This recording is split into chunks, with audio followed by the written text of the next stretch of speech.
હાશ કમરનો મકોડો તૂટી ગયો. હાટ લાકડા લાડ બધા ભેગા થઈ ગયા છે. એક કામ કરું ટોપલાને ફોન કરું ને 5000 માં પોરવી દઉં. એ ગોતતો હતી બાળવા હાટું, એને ફોન કરવા દે. હલો ટોપલા, હા ઓલા લાકડા તું કેતો ને તારે બાળવા હાટું જોવે છે. હા તો એટલે આપણે અડે જમા કરેલા છે, આવી જગાય. કાકડા શું ભાવમાં આવે પહેલા? એટલે ભાવની શું વાત કરે, જોતા એટલે લઈ લે ને ભાઈ, એમાં મૂંઝાવાનું શું હોય. 5 કિલો કાઢ દે ને. 5 કિલો લાકડા ભેળા ઉઈ દી. હાલે હાલવા મળે ઘર ભેતું થાય. તો હું ખોટનો બોલાવેલા પહેલા જ ન કહેવાય કિલો ને મળતા એમ. પેટ્રોલ બગડું મારું 1.5 લીટર.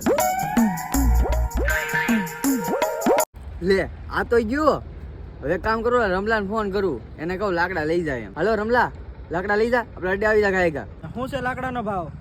હવે 300 રૂપિયાના કિલો છે, જોતા હોય લ્યો, નકર કાંઈ નહીં. એ ભીખા કાકા 300 ના કિલો નો કઈક તમે હાસુ બોલો. હાસુ તો મારા લાકડા છે જ નહીં, પરબારા વેસું છું. એ ભીખા કાકા પરબારા તમે મને જેલમાં નખાવશો, ભાગો, તમારે લાકડા જ નથી લેવા.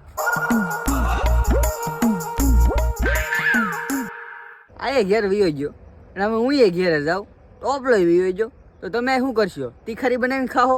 હાલો તમે ઉપડો ઘેરે, હાલો.